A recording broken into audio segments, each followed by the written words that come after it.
27واں پارہ اور آج ہم جو 2 آیتیں پڑھیں گے یہ سورۃ الحدید کی بھی آخری آیات ہیں اور 27ویں پارے کی بھی آخری آیات ہیں۔ تو آج کی یہ آیات پڑھنے سے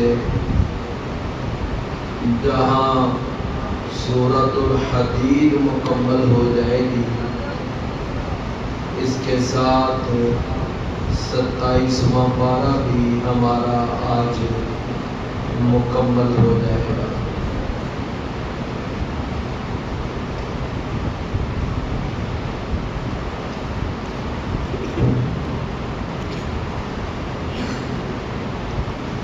اعوذ باللہ السمیع العلیم من الشیطان الرجیم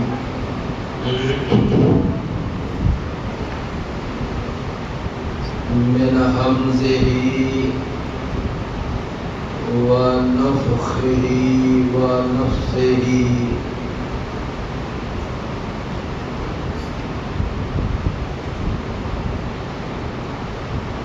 یا ایھا الذین آمنوا اتقوا اللہ وآمنوا برسولہ یؤتکم کفلین من رحمتہ ویجعل لکم نورا تمشون بہ ویغفر لکم واللہ غفور رحیم۔ یا ایھا الذین آمنوا اے ایمان والو، اتقوا اللہ تم اللہ تعالی سے ڈر جاؤ،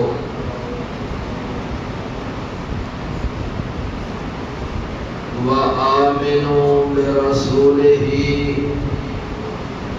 اور تم ایمان لے آؤ اس کے رسول پر، یؤتکم کفلین من رحمتہ تو وہ اللہ تعالی عطا کرے گا تم کو کفلین 2 حصے، یعنی دوہرا اجر، من رحمتہ اپنی رحمت سے، وَيَجْعَلْ لَكُمْ نُورًا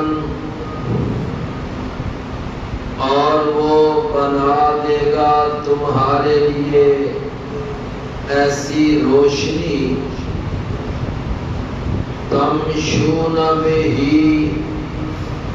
کہ تم اس کے ذریعے چلتے رہو گے، وَيَغْفِرْ لَكُمْ اور وہ بخش دے گا تمہارے لیے، واللہ غفور الرحیم اور اللہ تعالی بڑا ہی بخشنے والا، نہایت رحم کرنے والا ہے۔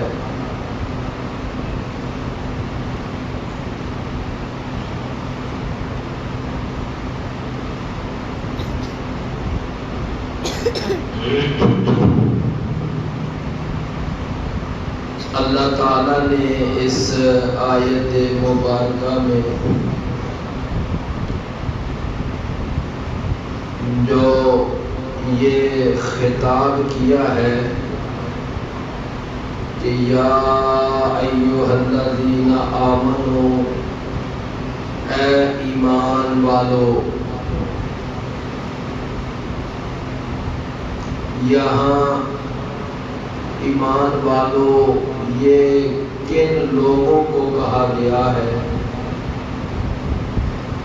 یہ اہل کتاب کو کہا گیا ہے. اہل کتاب اگرچہ کما حقہ ایمان والے تو نہیں تھے، صرف وہ ایمان کا دعویٰ کرتے تھے. ایمان کا دعویٰ کرنے کی وجہ سے ان کو اس مقام پر ایمان والے کہا گیا ہے. ورنہ حقیقت میں وہ چونکہ اللہ تعالیٰ کو اور اس کے رسولوں کو ان کی اصل حیثیت کے مطابق نہیں مانتے، اس وجہ سے وہ حقیقی طور پر، وہ حقیقی معنی میں اہل ایمان نہیں ہے. جیسا کہ میں نے ایک دفعہ سورہ التوبہ اور اس کی 29 نمبر آیت کی روشنی میں بڑی تفصیل سے میں نے کلاس میں بات کی تھی کہ اللہ تعالیٰ نے اہل کتاب کو یہ فرمایا ان کے بارے میں کہ تم ان کے ساتھ قتال کرو کہ یہ اللہ پر اور آخرت کے دن پر ایمان نہیں لاتے. تو بہرحال اس آیت میں فرمایا کہ اے ایمان والو. تو یہاں ایمان والوں سے مراد کون ہیں؟ اہل کتاب کے ایمان والے، اہل کتاب میں سے ایمان لانے والے. فرمایا اتقوا اللہ، تم اللہ تعالی سے ڈر جاؤ. تو یہ اللہ سے ڈر جاؤ، اس کا کیا معنی ہے؟ اس کا معنی ہے کہ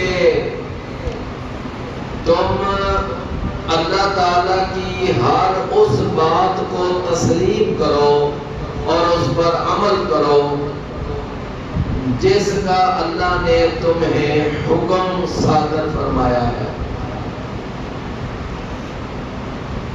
اور تم اللہ تعالیٰ کی ہر اس بات سے رک جاؤ جس سے اللہ نے تمہیں روک دیا ہے. تو اب اللہ تعالیٰ کی ان دونوں باتوں کا پتہ ہمیں کہاں سے ملے گا، کہاں سے چلے گا؟ اب جو اتھینٹک ذریعہ ہے ہمارے پاس اللہ تعالیٰ کے حلال کردہ اور حرام کردہ احکامات کا پتہ لگانے کے لیے، وہ اب قرآن اور حدیث ہے. پہلی جتنی کتابیں ہیں ان میں تحریف ہو چکی ہے. تو پھر اس لفظ اتقوا اللہ، اس کا کیا مطلب سمجھ آیا؟ کہ تم اللہ سے ڈر جاؤ، یعنی جس بات کا اللہ نے حکم دیا ہے وہ کام کرو، اور جس بات سے اللہ نے منع کیا ہے اس بات سے رک جاؤ. اب پتہ چلے گا قرآن اور حدیث سے. تو آپ دوسرے الفاظ میں ان شارٹ یوں سمجھ لیں کہ اتقوا اللہ کا معنی ہے کہ تم قرآن اور حدیث پر مکمل طور پر عمل کرو. اگر تم قرآن اور حدیث پر مکمل طور پر عمل کرو گے تو تمہیں ان باتوں کا بھی پتہ چل جائے گا جن کا اللہ نے حکم دیا ہے، تو ان باتوں کا بھی پتہ چل جائے گا جن سے اللہ نے منع کیا ہے۔ تو فرمایا یا ایھا الذین آمنوا اتقوا اللہ، اے ایمان والو، یعنی اے ایمان کا دعویٰ کرنے والو، تم قرآن اور حدیث پر عمل کرو، وآمنوا برسولہ، اور تم ایمان لاؤ اس کے رسول پر۔ کس کے رسول پر؟ اللہ کے رسول پر۔ اور یہاں اللہ کے رسول پر ایمان لانا یعنی اب وہ جو آخری رسول تمہارے پاس آ گیا کہ جس کے آنے سے پہلے سارے رسولوں کی شریعتیں منسوخ قرار دے دی گئی ہیں، اور اب اس رسول کی اطاعت اور تابعداری قیامت تک تمہارے اوپر فرض کر دی گئی ہے، تو تم اب اس اللہ کے آخری رسول پر ایمان لاؤ۔ یہ ہے وآمنوا برسولہ، اور تم ایمان لاؤ اس کے آخری رسول پر، اس کے سب سے آخر میں آنے والے پیغمبر خاتم النبیین جناب محمد رسول اللہ صلی اللہ علیہ وسلم۔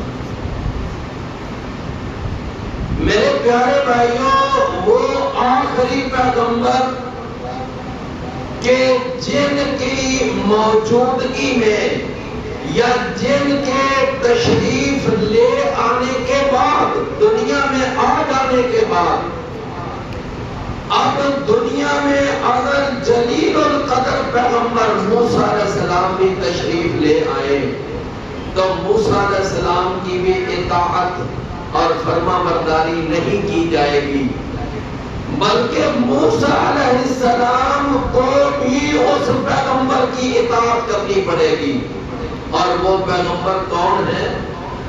محمد کریم صلی اللہ علیہ وسلم۔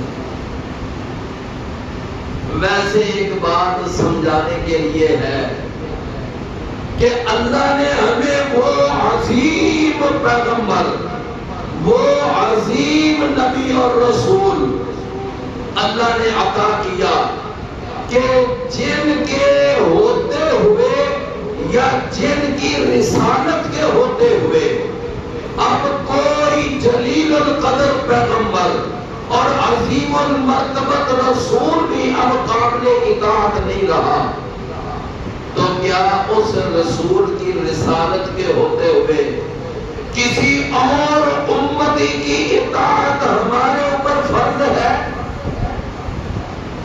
کسی اور امتی کی اطاعت ہم کر سکتے ہیں؟ کبھی بھی نہیں۔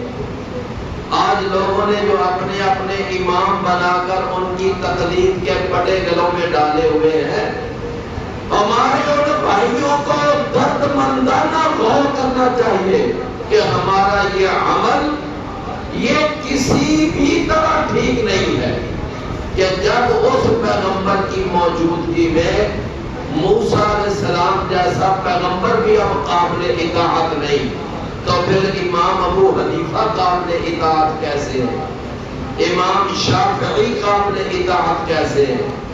امام مالک اور امام احمد بن حنبل اور امام جعفر صادق، امام نخعی، امام حسن شیبانی اور امام قاضی ابو یوسف اب ہمارے لیے قابل اطاعت کیسے ہو گئے؟ ان کے ہوتے ہوئے تو بڑے بڑے جلیل اور قدر پیغمبروں کی بھی اطاعت ہم نہیں کر سکتے، تو پھر یہاں سے وہ تقلید کی کمر ٹوٹتی ہے کہ نہیں ٹوٹتی؟ تقلید تو ختم ہو گئی۔ تو فرمایا یا ایھا الذین آمنوا، اے ایمان والو، اتقوا اللہ، اللہ سے ڈر جاؤ، وآمنوا برسولہ، اور تم ایمان لے آؤ اس رسول پر۔ کس رسول پر؟ وہ جو آخری رسول ہے، خاتم النبیین ہے، اب اس رسول پر ایمان لاؤ۔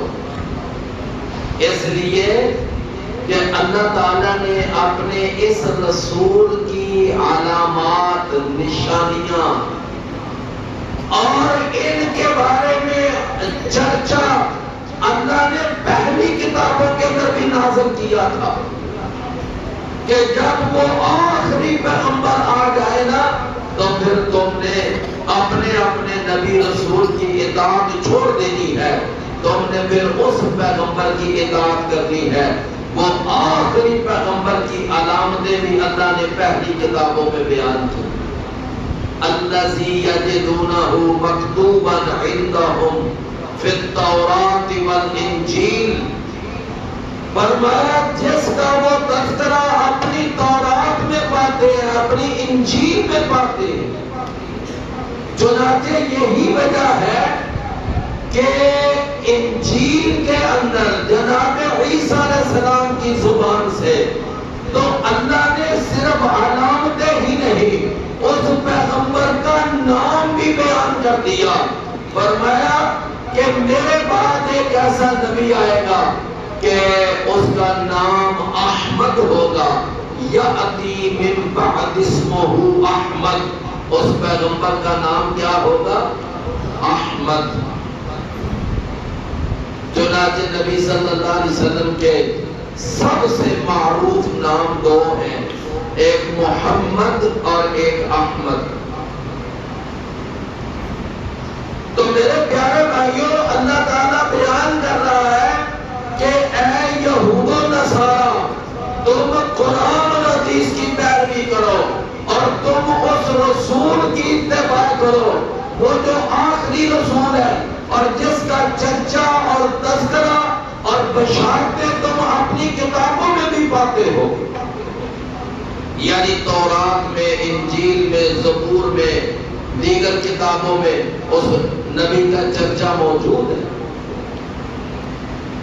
اللہ کے نبی صلی اللہ علیہ وسلم کے پاس ایک یہودی بچہ آتا تھا، بیٹھتا تھا، درس سنتا تھا، کچھ دن نظر نہ آیا، آپ نے پوچھا، پتا چلا وہ بیمار ہے، آپ اس کے گھر اس کا پتہ لینے چلے گئے تو دیکھا کہ اس لڑکے کا باپ تورات لے کر اپنے بیٹے کے سرہانے تورات پڑھ رہا ہے۔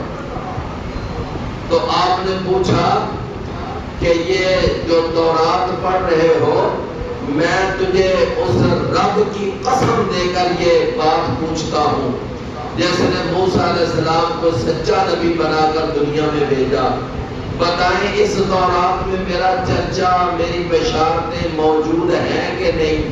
اس یہودی نے یعنی کہ جانتے بوجھتے جھوٹ بول دیا، اس نے کہا نہیں، کوئی تذکرہ نہیں۔ رسول اللہ صلی اللہ علیہ وسلم وہاں تشریف فرمائے تو وہ جو بچہ تھا وہ بول پڑا، اس نے کہا آپ کا تذکرہ موجود ہے، میرا والد اس وقت غلط بیانی کر رہا ہے۔ تو اللہ تعالیٰ نے اس لیے فرمایا کہ اے یہود و نصارا، تم اس نبی پر، اس رسول پر ایمان لاؤ جس نبی رسول کا تذکرہ تم اپنی کتابوں میں پاتے ہو۔ چنانچہ کتابوں میں باقاعدہ علامتیں کہ وہ نبی مکہ میں پیدا ہوگا، ہجرت کر کے کھجوروں والی بستی میں آئے گا، وہ صدقہ اپنے لیے قبول نہیں کرے گا، تحفہ قبول کرے گا، اس کی کمر کے اوپر مہر نبوت ہوگی۔ یہ ساری علامتیں باقاعدہ پہلی کتابوں میں موجود تھی اور نبی صلی اللہ علیہ وسلم میں وہ ساری علامتیں بدرجہ اتم پائی جاتی تھی۔ تو اللہ تعالیٰ نے فرمایا وَبِرَسُولِهِ آمِنُوا بِرَسُولِهِ، اور ایمان لاؤ تم اس اللہ کے آخری سچے برحق پیغمبر پر۔ فرمایا کیا ہوگا؟ یُؤْتِکُمْ کِفْلَيْنِ مِنْ رَحْمَتِهِ، تو وہ اللہ تمہیں دوہرا اجر عطا فرمائے گا اپنی رحمت میں سے کہ اے اہل کتاب، اے اہل کتاب، اگر تم یعنی پہلے نبی پر ایمان لائے، وہ پہلا نبی چاہے موسیٰ علیہ السلام ہے یا عیسیٰ علیہ السلام ہے، اگر پہلے نبی رسول پر ایمان لائے اور اس کے بعد تم اس رسول پر بھی ایمان لے آؤ گے، یعنی محمد کریم صلی اللہ علیہ وسلم پر بھی، تو کیا ہوگا؟ اللہ تعالیٰ تمہیں ڈبل اجر عطا کرے گا، اللہ تعالیٰ تمہیں دوہرا اجر عطا کرے گا۔ اللہ دوہرا اجر کیوں عطا کرے گا؟ ایک اس لیے اجر عطا کرے گا کہ تم پہلے نبی رسول پر ایمان لائے، اور دوسرا اجر عطا کرے گا کہ تم اس آخری پیغمبر پر بھی ایمان لائے۔ چونکہ تم نے دو نبیوں کا کلمہ پڑھا تو اللہ اسی مناسبت سے تمہیں ڈبل اجر عطا کر دے گا۔ یؤتیکم کفلین من رحمتہ، تو اللہ تعالیٰ تمہیں ڈبل اجر عطا فرما دے گا اپنی رحمت میں سے۔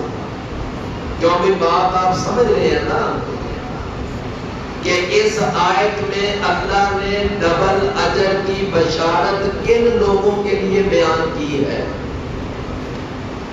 اس آیت میں اللہ تعالیٰ نے دوہرے اجر کی یہ بشارت یہ کن ایمان والوں کے لیے بیان کی ہے؟ یہ وہ ایمان والے کہ جو پہلے نبی رسول پر بھی ایمان لائے اور وہ اس نبی رسول پر بھی ایمان لے آئے، تو اللہ ان ایمان والوں کو ڈبل اجر عطا فرمائے گا۔ بے بات سمجھ آئی ہے نا؟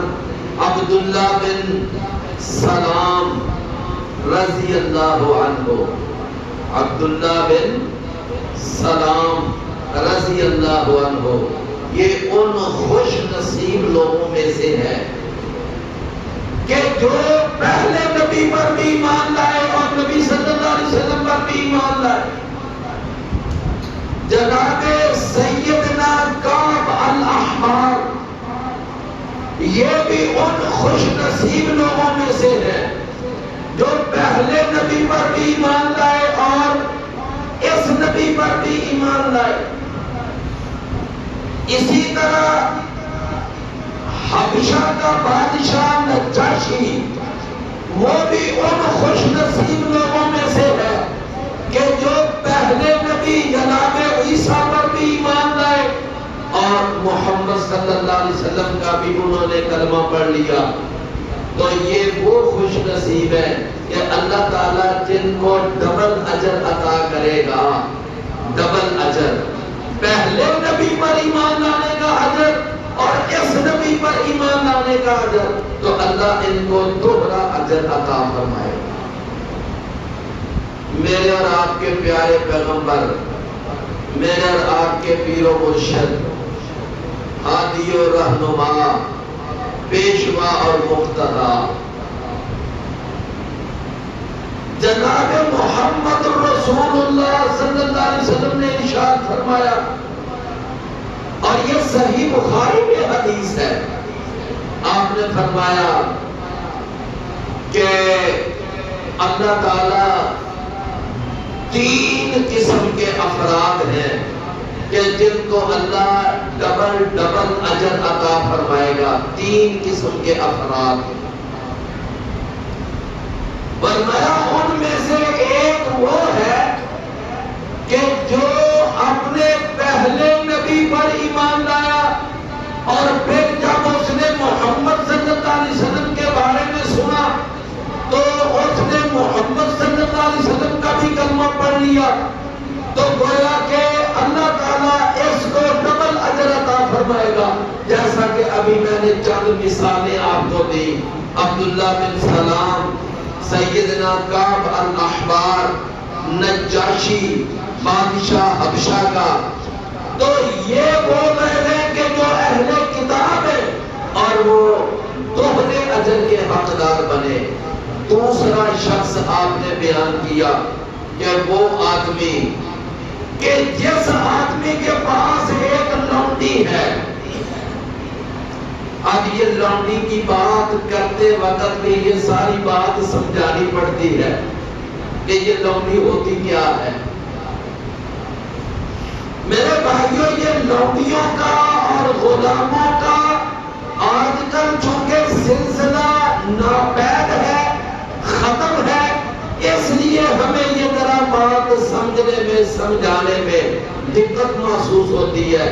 نبی صلی اللہ علیہ وسلم کے زمانے میں لونڈیاں بھی تھیں، اس دور میں غلام بھی تھے، لہذا اس دور میں یہ بات سمجھنا اور سمجھانا آسان ہوتا تھا۔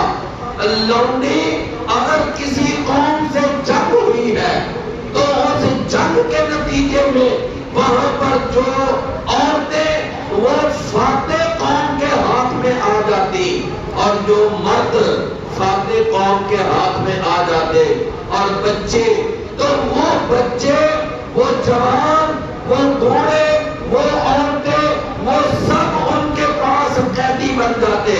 اب وہ امیر جو ہوتا اس کو اختیار ہوتا، یا تو وہ ان قیدیوں کو آزاد کر دیتا یا ان کو قتل کروانا چاہتا قتل کروا دیتا، فدیہ لے کر آزاد کرنا چاہتا فدیہ لے کر آزاد کر دیتا، ان کا وہ دشمن قوم کے ساتھ کوئی قیدیوں کا تبادلہ کرنا چاہتا تبادلہ کر لیتا، اور ایک آخری آپشن یہ ہوتا تھا کہ اگر ان عورتوں کو لونڈیاں بنانا چاہتے وہ لونڈیاں بنا لیتے تھے، اور ان مردوں کو غلام بنانا چاہتے وہ غلام بنا لیتے تھے۔ یہ یعنی ایک آپشن موجود ہوتا تھا مسلمانوں کے امیروں کے پاس، خلیفہ کے پاس، امیر جیش کے پاس۔ تو بہرحال فرمایا کہ یہ جو لونڈی ہے نا، اگر کسی کے پاس لونڈی تو وہ کیا کرتا ہے، اس لونڈی کی تعلیم اور تربیت کا انتظام کرتا ہے، اس کی بہت اچھی تعلیم و تربیت، اس کو تہذیب سکھاتا ہے، اس کو تمدن سکھاتا ہے، اور اس کو ایک بہت ہی یعنی ایک پڑھی لکھی اور تربیت یافتہ لونڈی بنا دیتا ہے، اور اس کے بعد اس لونڈی کو آزاد کر کے اس کے ساتھ پھر نکاح کر لیتا ہے۔ اب وہ لونڈی کے ساتھ نکاح کیا، پہلے اس کی تعلیم و تربیت کی، پھر اس کو آزاد کر کے نکاح کر لیا۔ رسول اللہ صلی اللہ علیہ وسلم نے فرمایا کہ اللہ تعالیٰ اس مالک کو بھی قیامت کے دن دوہرا اجر دے گا۔ ایک اجر دے گا اس لونڈی کی تعلیم و تربیت کا، اور ایک اجر دے گا اس کو آزاد کر کے شادی کرنے کا۔ تو یہ دوہرے اجر کا یہ حقدار ہوگا یہ مالک جس نے اپنی لونڈی کی تعلیم و تربیت کی اور اس کے بعد اس کو آزاد کر کے اس کے ساتھ شادی کی۔ رسول اللہ صلی اللہ علیہ وسلم نے فرمایا کہ اس مالک کو، اس آقا کو بھی کل قیامت کے دن اللہ دوہرا اجر عطا فرمائے گا۔ تیسرے نمبر پر آپ نے فرمایا کہ وہ آدمی کہ جو کسی کا غلام ہے، کسی کی غلامی میں زندگی گزار رہا ہے، بات سمجھے نا، لیکن یہ ہے کہ وہ غلام ہوتے ہوئے وہ اللہ کا حق بھی ادا کرتا ہے اور اپنے مالک اور اپنے آقا کا حق بھی ادا کرتا ہے، دونوں کے حق میں کوئی سستی نہیں کرتا۔ فرمایا اس غلام کو بھی اللہ قیامت کے دن دوہرا اجر عطا کرے گا۔ اپنے اللہ کا حق ادا کرتا ہے، کیا مطلب کہ اللہ نے جو اس پر حق فرض کیا ہے، مثلا نماز پڑھنا، یہ اللہ کا حق ہے، روزہ رکھنا رمضان کا، یہ اللہ کا حق ہے، اور اسی طرح باقی جو اللہ نے حقوق فرض کیے ان سارے حقوق کی وہ ادائیگی کرتا ہے، اور اس کے ساتھ ساتھ وہ اپنے آقا کا حق بھی ادا کرتا ہے۔ اس کا مالک اس کو جس کام پر بھیجتا ہے وہ اپنی ڈیوٹی پوری سر انجام دیتا ہے، ذمہ داری ادا کرتا ہے، اپنے مالک کی اطاعت کرتا ہے۔ تو میرے پیارے بھائیوں، نبی صلی اللہ علیہ وسلم نے اس حدیث میں بیان کیا کہ اللہ تعالیٰ ان 3 قسم کے آدمیوں کو دوہرا اجر قیامت والے دن عطا کرے گا۔ تو یہ 3 آدمی کون سے ہیں؟ ذرا دوہرا لیں۔ پہلا آدمی کہ جو اہل کتاب میں سے تھا، وہ پہلے نبی پر بھی ایمان لایا اور محمد رسول اللہ پر بھی ایمان لایا۔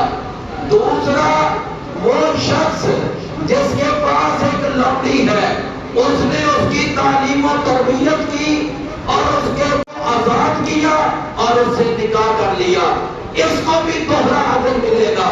اور تیسرا وہ غلام جو اپنے اللہ کا حق بھی ادا کرتا ہے اور اپنے دنیا کے مالک اور آقا کا حق بھی ادا کرتا ہے، اس غلام کو بھی اللہ تعالیٰ دوہرا اجر عطا کرے گا۔ تو کتنے افراد نبی صلی اللہ علیہ وسلم نے اس حدیث میں بیان کیے جن کو دوہرا اجر ملے گا؟ کتنے افراد؟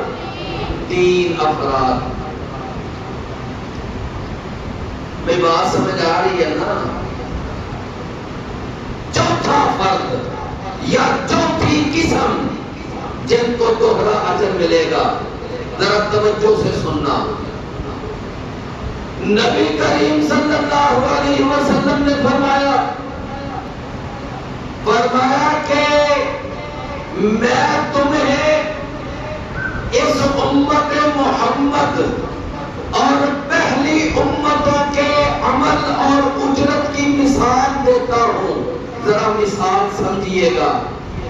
فرمایا کہ اس کی مثال ایسے ہے کہ جیسے ایک آدمی صبح کے ٹائم وہ ایک مزدور اپنے پاس رکھتا ہے اور وہ اس مزدور سے کہتا ہے کہ تم نے نا کام کرنا ہے، میں تمہیں 1 درہم دوں گا جب تم کام مکمل کر لو گے شام تک۔ لیکن یہ ہے کہ اس مزدور نے کیا کیا؟ وہ آیا، کام شروع کیا، لیکن ظہر ہوئی تو وہ کام چھوڑ کر چلا گیا۔ ظہر ہوئی تو وہ کام چھوڑ کر چلا گیا، لیکن اس مالک نے پھر بھی اس پر کرم کیا۔ اس نے کہا چلو جاؤ، یہ 1 کی رات یہ اجرت میں نے تو اسے طے کی تھی، یہ دیتے جاؤ۔ اس نے اس مزدور کو جس نے صبح سے لے کر کب تک کام کیا؟ ظہر تک، تو اس مالک نے پھر بھی اس کو 1 کی رات دے کر فارغ کر دیا۔ اس نے ایک نیا مزدور ہائر کیا اور اس کو کہا اب تم کام شروع کرو۔ اس نے کام شروع کیا، لیکن جب عصر کا وقت ہوا تو وہ مزدور بھی ہاتھ کھڑے کر گیا۔ اس نے کہا میں جا رہا ہوں، مجھ سے نہیں یہ کام ہوتا۔ تو وہ جو مالک تھا جو کام کروا رہا تھا، اس نے اس کو بھی کہا اچھا بھائی، میں نے آپ سے 1 کی رات طے کیا تھا، یہ لو 1 کی رات تم بھی لے لو، جو چلے جاؤ۔ نہیں تم کام کرنا چاہتے نہ کرو۔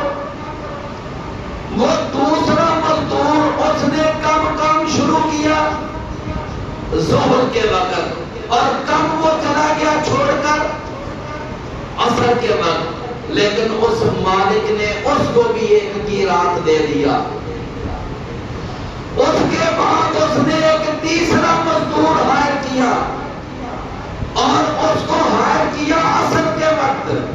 لیکن اس مزدور نے کیا کیا؟ اس نے عصر سے لے کر شام تک کام کیا اور جتنا باقی کام رہتا تھا اس نے سارا مکمل کر دیا۔ تو مالک نے خوش ہو کر اس کو 2 کی رات عطا کر دیے۔ کتنے؟ 2 قیراط۔ اور بھائی بات سمجھ آ رہی ہے نا؟ بات سمجھ آ رہی ہے نا ساری؟ فرمایا کہ اس نے اس کو 2 قیراط عطا کر دیے۔ تو اس پر نا وہ جو پہلا مزدور تھا، وہ جو دوسرا مزدور تھا، وہ دونوں بگڑ گئے۔ ان کو جب پتا چلا کہ بھئی ہم نے کام کیا، میں نے کام کیا، صبح سے زور تک مجھے 1 قیراط ملا، اور دوسرا بولا میں نے زور سے عصر تک کیا، مجھے بھی 1 قیراط اجرت ملی، اور یہ جو تیسرا مزدور آیا اس نے عصر سے مغرب تک کام کیا اور اس کو 2 قیراط کیوں مل گئے؟ تو انہوں نے اس پر جب آبجیکشن لگایا، اس پر جب ایلیگیشن لگایا، تو وہ جو مالک تھا نا، مالک، اب اس نے پہلے دونوں مزدوروں کو کیا جواب دیا؟ اس نے کہا مجھے ایک بات بتاؤ کہ میں نے تم سے جو طے کیا تھا تم کو دیا ہے کہ نہیں دیا؟ بھئی تم سے میں نے 1 قیراط طے کیا تھا، اگرچہ تم ظہر کے وقت چھوڑ کر چلے گئے یا تم عصر کے وقت چھوڑ کر چلے گئے، میں نے تو پھر بھی تمہیں 1 قیراط دے دیا، باقی رہ گیا میں نے اس کو 2 قیراط دیے ہیں جنہوں نے کام مکمل کیا ہے۔ تو اب یہ میری مرضی ہے، یہ میری رحمت ہے، یہ میرا فضل ہے، میں جس کو جتنا چاہوں دوں۔ تم اس پر اعتراض کرنے والے کون ہوتے ہو؟ یہ نبی صلی اللہ علیہ وسلم نے مزدور کی ایک مثال دے کر آخر میں پتہ بات کیا سمجھائی؟ آپ نے فرمایا یہودیوں نے کام کیا صبح سے لے کر ظہر تک، عیسائیوں نے کام کیا ظہر سے لے کر عصر تک، اور اہل اسلام نے محمد رسول اللہ صلی اللہ علیہ وسلم کی امت کام کر رہی ہے بس عصر سے لے کر مغرب تک، یعنی قیامت تک۔ فرمایا اللہ نے یہودیوں کو بھی 1 قیراط دیا، عیسائیوں کو بھی 1 قیراط دیا، لیکن اللہ تعالیٰ اہل اسلام کو 2 قیراط عطا کرے گا، اللہ ڈبل اجر عطا کرے گا ان یہودیوں اور عیسائیوں کی بنسبت۔ تو رسول اللہ صلی اللہ علیہ وسلم کے اس فرمان سے ثابت ہوا کہ اللہ کے رسول کی ساری امت کو ہی ڈبل اجر ملے گا۔ کیونکہ بات سمجھ آئی ہے؟ اللہ کے رسول کی ساری امت کو ہی ڈبل اجر ملے گا۔ تو ڈبل اجر پانے والے کل کتنے افراد ہو گئے؟ ہے جی 4۔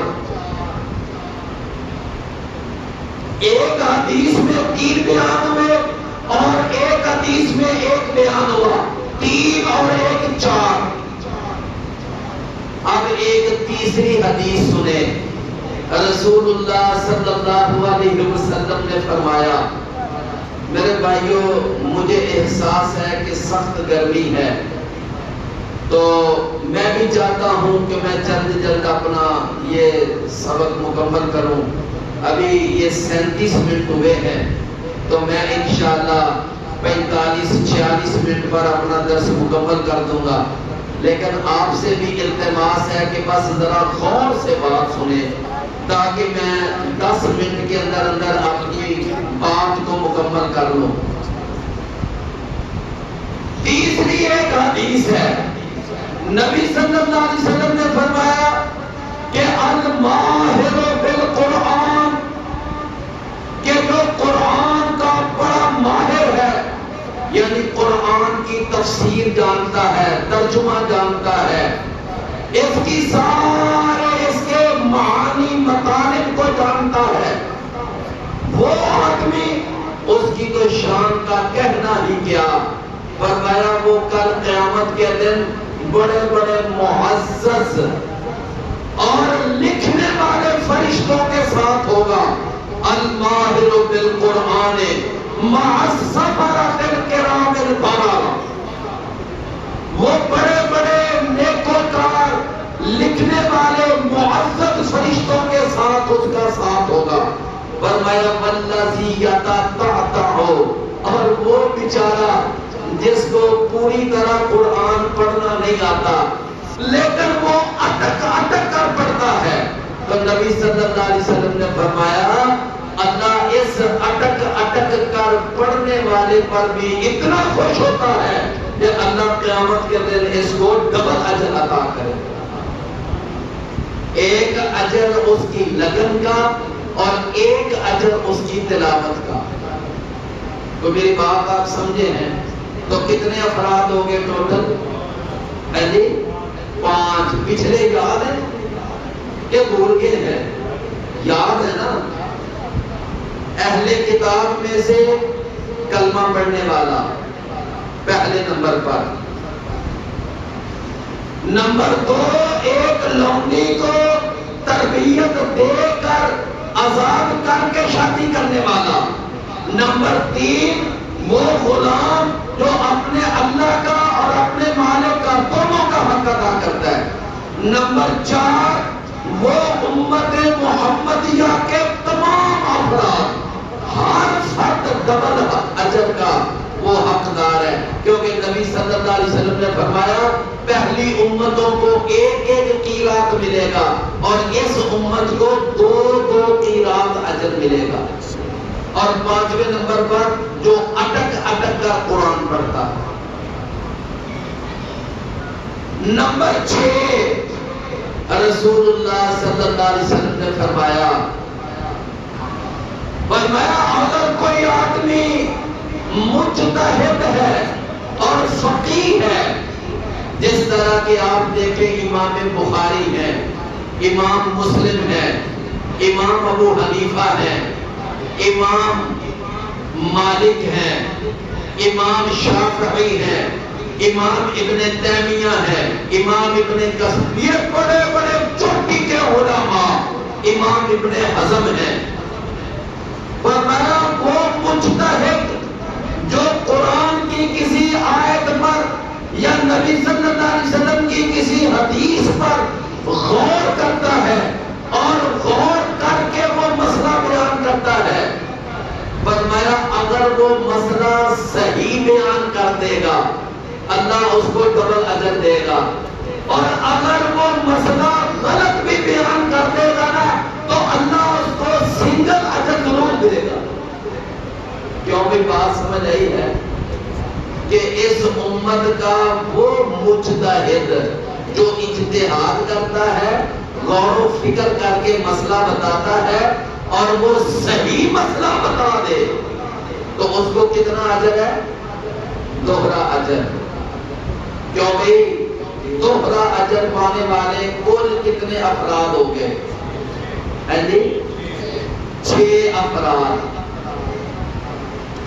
7ویں نمبر پر اللہ اکبر، نبی صلی اللہ علیہ وسلم نے فرمایا کہ ایک تو وہ شہید ہوتا ہے نا جو میدان معرکہ میں دشمن کے مقابلے میں شہید ہوتا ہے، سمجھے نا، اور ایک وہ شہید ہوتا ہے جو بحری جنگ لڑتے لڑتے، بحری جنگ لڑتے لڑتے سمندر میں شہید ہو جاتا ہے۔ کیوں بھائی سمجھے نا، نیوی میں لڑنے والا مجاہد، سمندر میں لڑنے والا مجاہد، تو اللہ کے نبی نے فرمایا المائد فی البحر، کہ وہ سمندر میں شہادت پانے والا اللہ اس کو 2 شہادت کا اجر عطا کرے گا۔ سمندر میں شہید ہونے والا جو ہے اس کو 2 شہادت کا اجر، تو 2 اجر پانے والے اب کل کتنے افراد ہو گئے؟ ہے جی 7 افراد ہو گئے۔ 2 اجر پانے والا 8واں فرد، ذرا غور سے حدیث سننا، میرے اور آپ کے پیارے پیغمبر جناب محمد صلی اللہ علیہ وسلم، ان کے پاس نا عبداللہ بن مسعود رضی اللہ عنہ کی بیوی سیدہ زینب وہ تشریف لائی.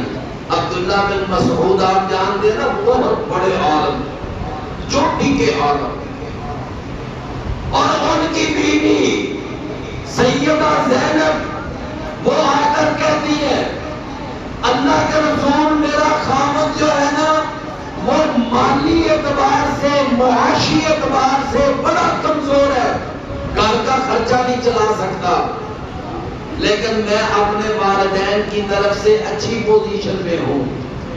یہ کون کہہ رہی ہے جی؟ سیدہ زینب. کس کے بارے میں؟ اپنے خامد کے بارے میں، کہ میرا خامد مالی اعتبار سے کمزور ہے لیکن میں پیچھے اپنے والدین کی طرف سے اچھی پوزیشن میں ہوں.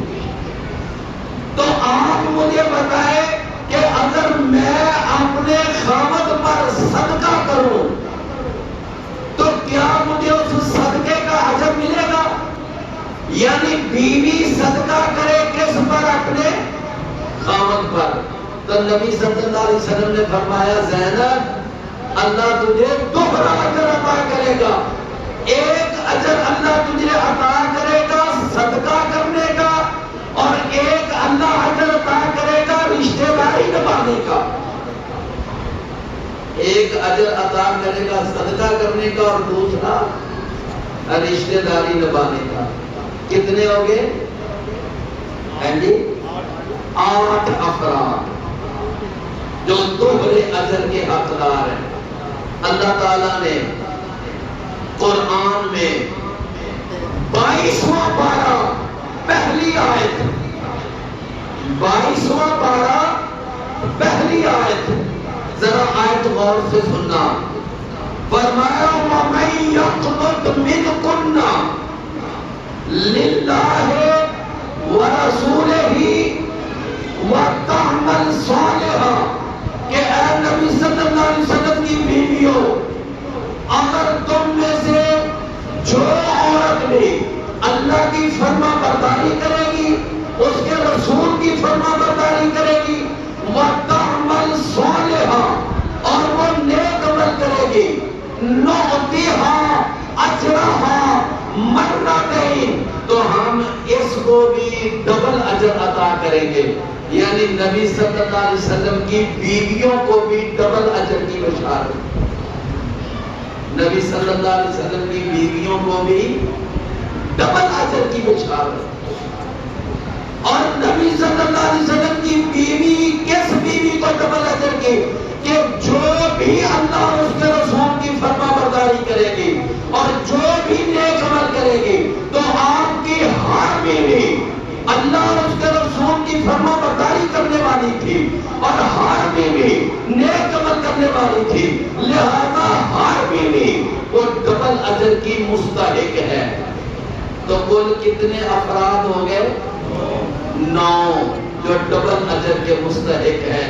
میں نے مختصر وقت میں یہ 9 قسم کے افراد آپ کے سامنے بیان کیے کہ جو ڈبل اجر کے قیامت والے دن مستحق ہوں گے. اللہ تعالی ہمیں بھی ان خوش نصیب لوگوں میں ہمارا بھی شمار فرما دے. اب اس سبق کے حوالے سے میں بھائیوں سے چھوٹے چھوٹے چند سوال کروں گا. 2 یا 3 منٹ کا بس وہ سیشن ہے، سبق ختم ہو گیا ہے. بھائی اہل کتاب میں سے کن لوگوں کو دوہرا اجر ملے گا؟ اہل کتاب میں سے کن لوگوں کو دوہرا اجر ملے گا؟ کیا